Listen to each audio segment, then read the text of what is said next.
Bienvenidos a la unidad número 2 del módulo de gestión de transporte de la especialización de logística de la Universidad Santiago de Cali. En esta oportunidad vamos a hablar del transporte terrestre dividido en sus dos modos, del transporte carretero y del transporte férreo. Vamos a iniciar entonces hablando del transporte carretero. Este transporte es un importante eslabón en la cadena de abastecimiento y en la cadena intermodal. Es el que une los puertos marítimos o los aeropuertos con el punto final de destino de la carga. En ese sentido es un modo de transporte muy versátil y quizás es el de más bajo costo en el mundo del transporte. Digamos que cualquiera que pueda pagar un camión, incluso si es alquilado, puede ofrecer servicios de transporte carretero. Entonces, pues el acceso a adquirir un vehículo, un camión, realmente no es dificultoso y cualquier persona que lo quiera hacer puede realmente acceder a prestar servicios de transporte carretero. ¿Qué ventajas tiene? Es un transporte muy versátil por la gran cantidad de vehículos existentes en el parque automotor, es de baja accesibilidad, como lo decíamos, es seguro, sus costos de embalaje son realmente muy bajos y la documentación también es muy sencilla de manejar en el transporte carretero. ¿Qué desventajas tiene? No es un transporte de altas capacidades como por ejemplo el marítimo o el férreo. No es un transporte adecuado o recomendado para grandes distancias.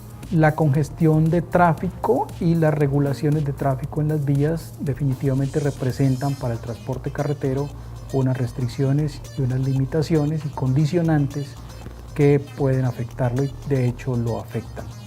En el transporte carretero hay tres clases de vehículos: el vehículo rígido, el vehículo articulado y el vehículo tipo tren. El vehículo rígido es el que tiene sus ejes de ruedas unidas por un solo chasis.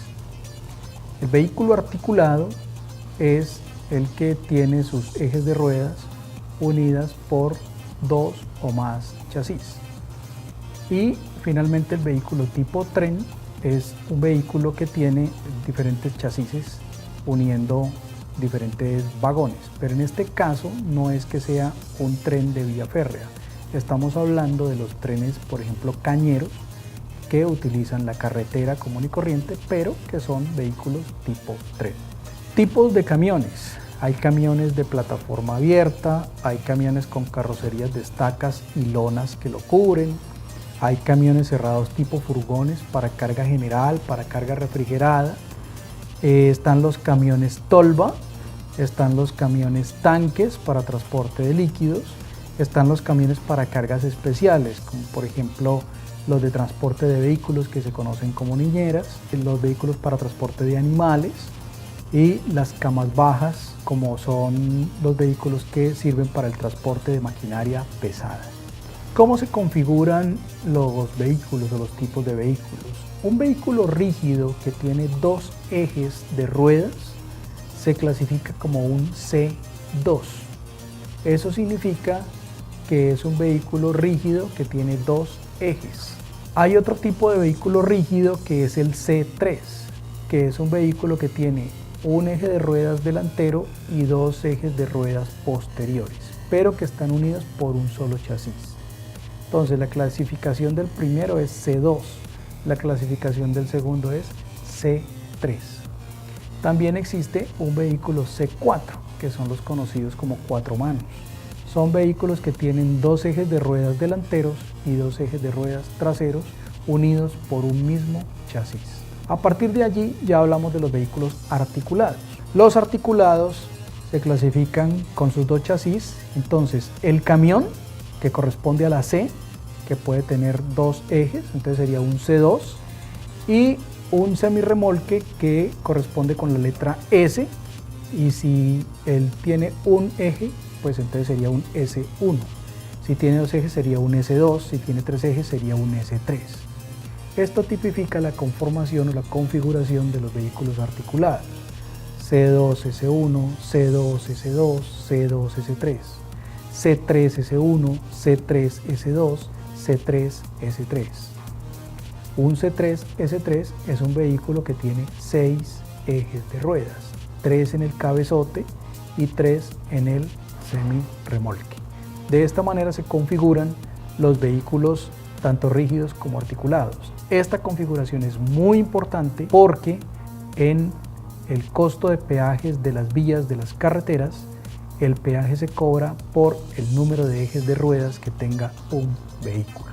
Normalmente un vehículo rígido C2 es un vehículo diseñado para un promedio de 16 toneladas, de las cuales ese es su peso total, pero puede cargar entre 7 a 8 toneladas. ¿De qué depende su capacidad de carga? Depende del modelo del vehículo y de los materiales con que haya sido construido. Los modelos más antiguos son vehículos más pesados por los materiales con que fue construido.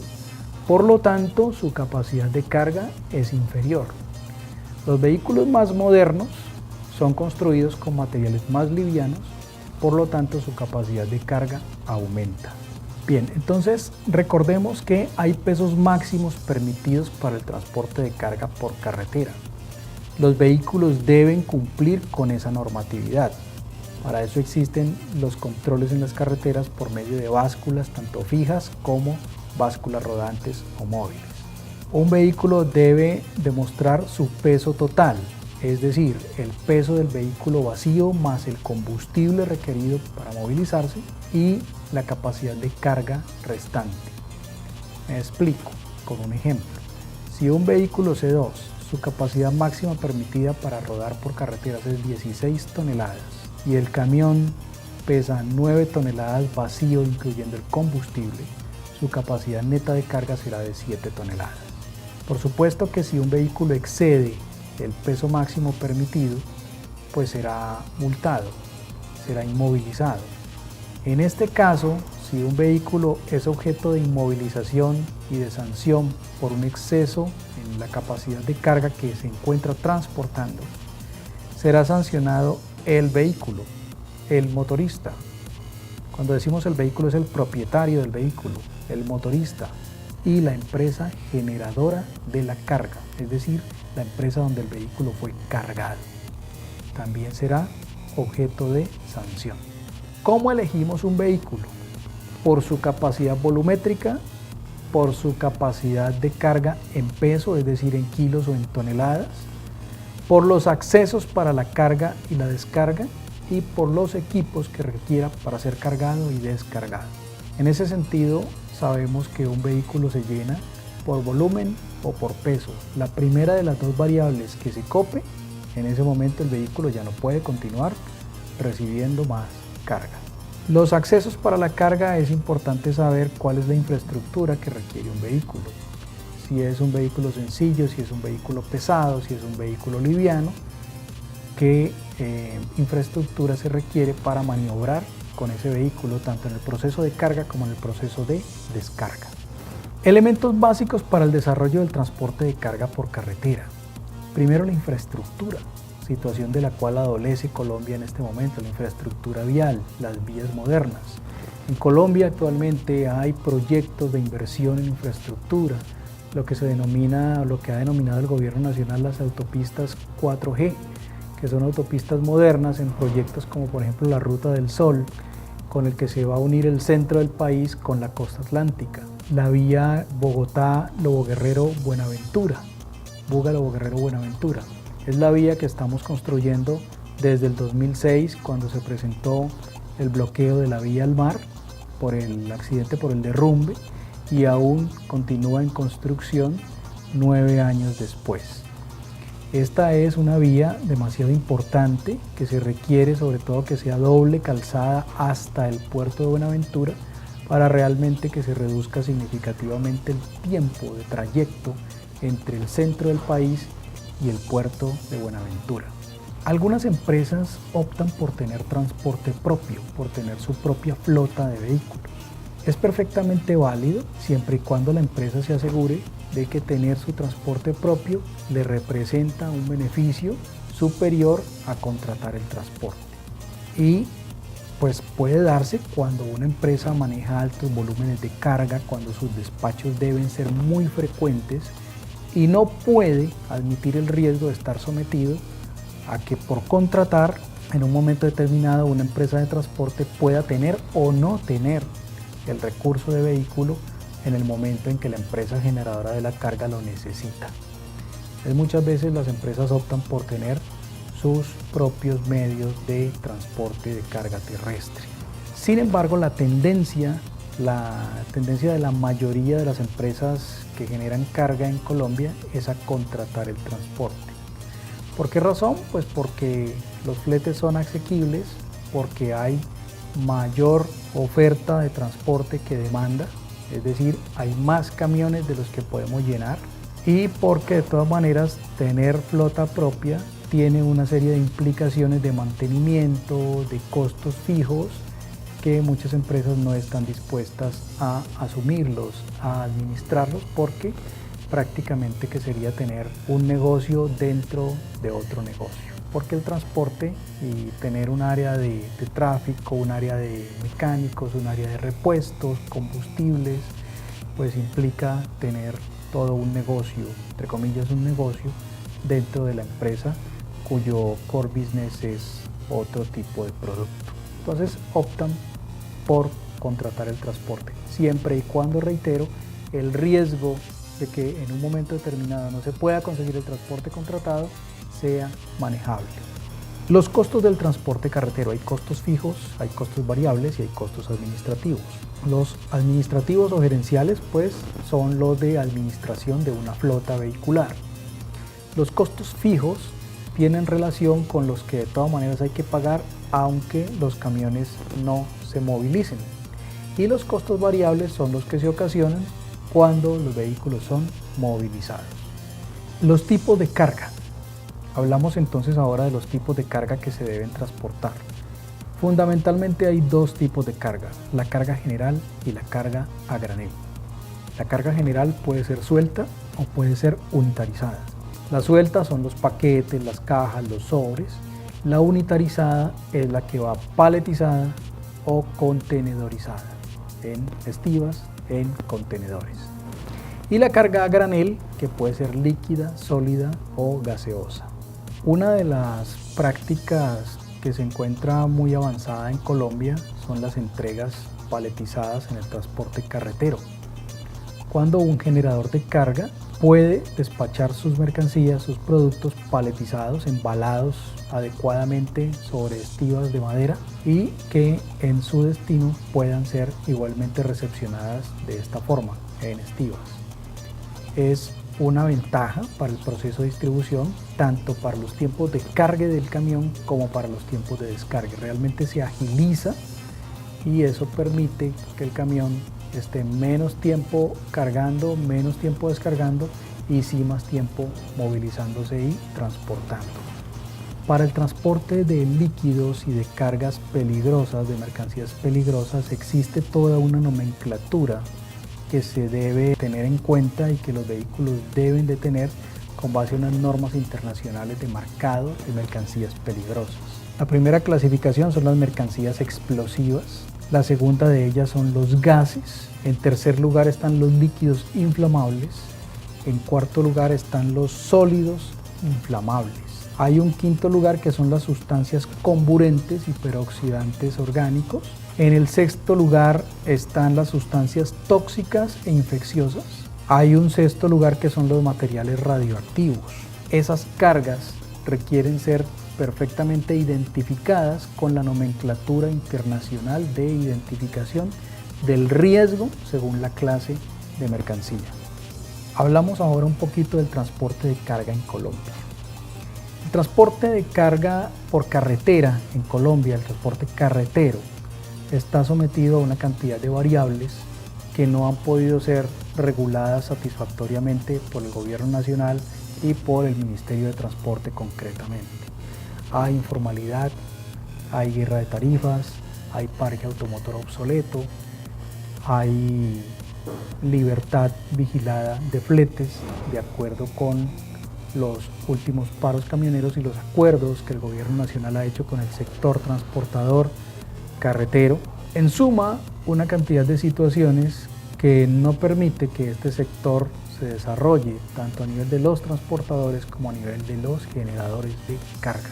Hay muchas situaciones todavía discordantes en este tema. Hace unos años para acá, por intermedio del DANE, se implementó el índice de costos de transporte de carga por carretera como una medición, como un indicador trimestral que permitía saber si los fletes deberían subir o deberían bajar en Colombia. Una medida para satisfacer en parte los requerimientos de los transportadores, de los propietarios de las flotas de camiones y del sector transportador como tal. Este índice se bien ha mostrado fluctuaciones tanto hacia arriba como hacia abajo, tanto de crecimiento como de no crecimiento. En el último año el índice presentó un incremento del 2.5% año 2014.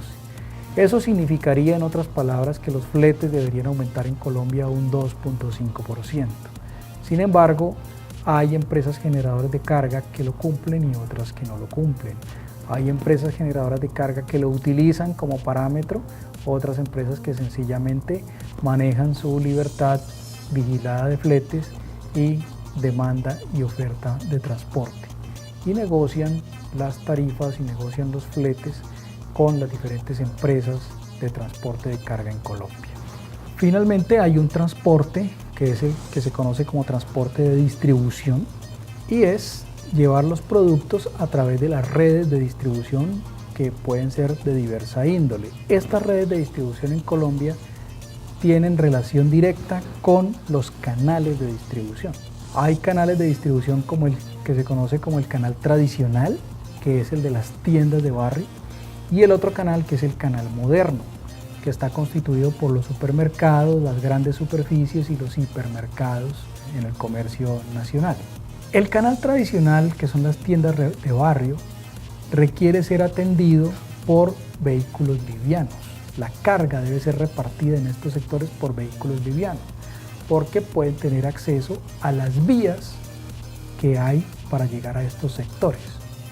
A este sector no puede llegar un vehículo de transporte pesado como un doble troque, una tractomula, un vehículo sencillo, ni siquiera un vehículo tipo turbo, porque no puede maniobrar en vías pequeñas. Entonces debe ser abastecido, distribuido por vehículos livianos, vehículos sencillos. En el transporte del canal moderno o hacia el canal de distribución moderno, pues sí se pueden tener vehículos ya de más peso y de mayor capacidad en tonelaje. Aquí finalizamos entonces la parte de transporte carretero. Vamos a continuar con el transporte férreo.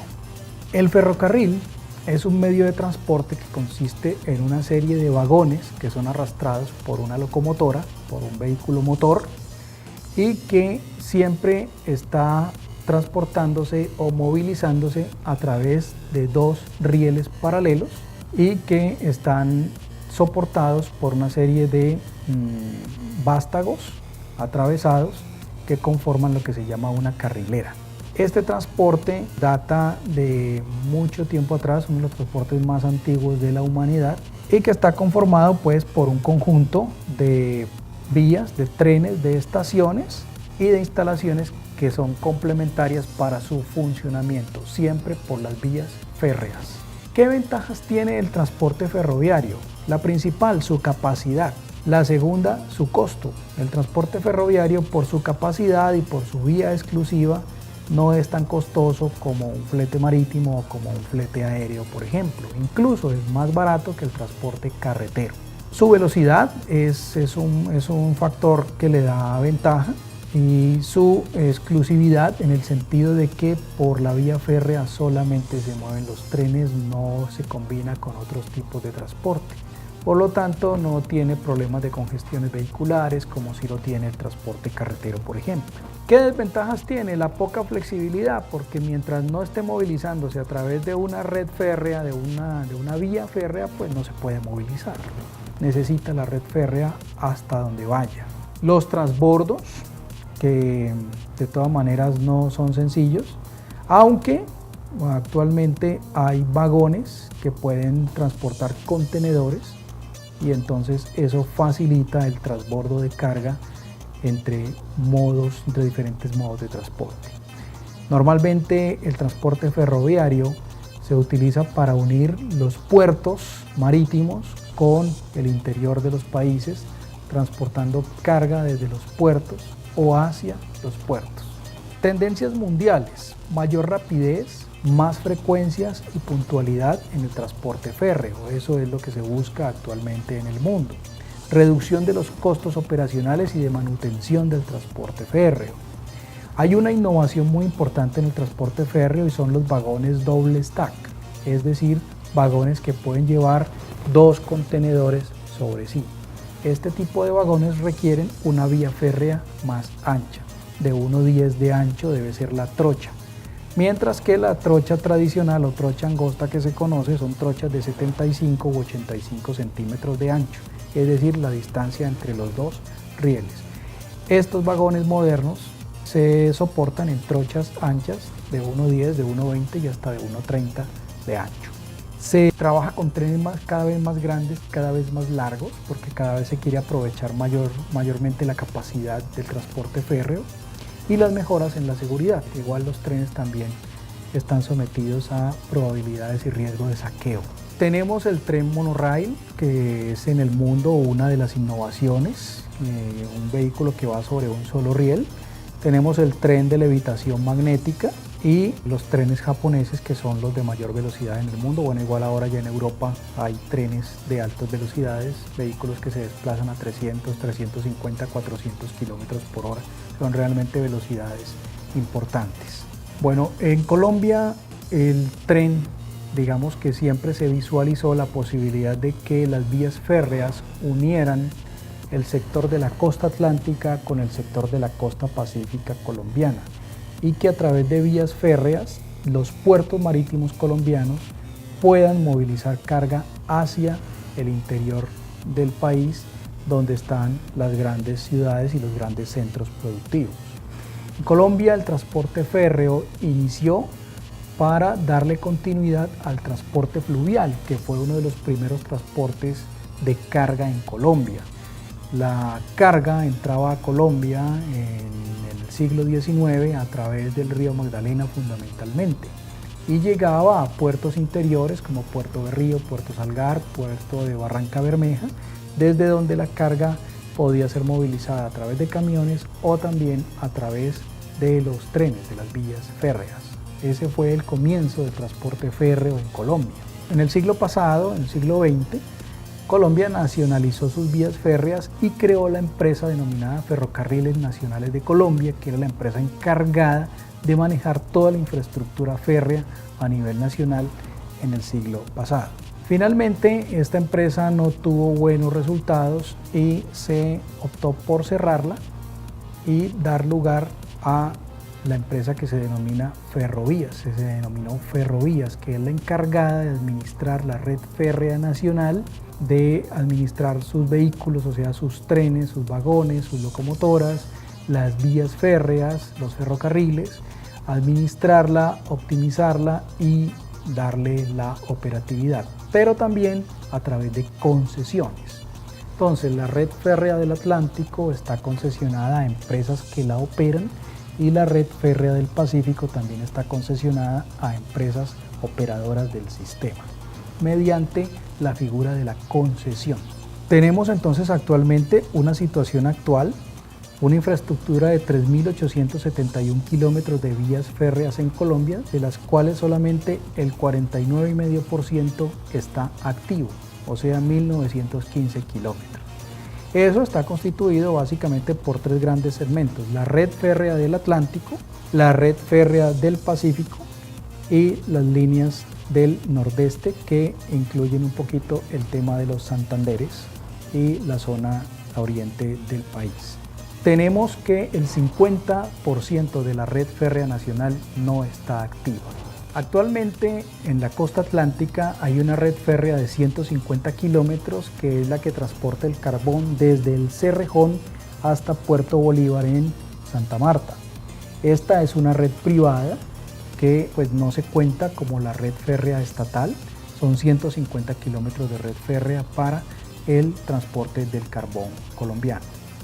Vale decir que el transporte férreo en Colombia representa el 25% de la movilización de carga, pero de ese 25% el 99% es carbón.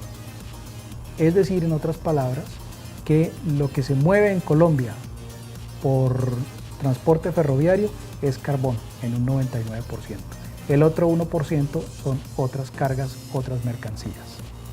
Aquí finalizamos entonces el concepto de lo que es el transporte ferroviario y cerramos entonces la unidad número 2 de transporte terrestre, tanto carretero como férreo. Los invito a que revisen entonces el material en detalle, tanto de transporte carretero como de transporte férreo, y nos encontramos en la unidad número 3 a seguir. Muchas gracias.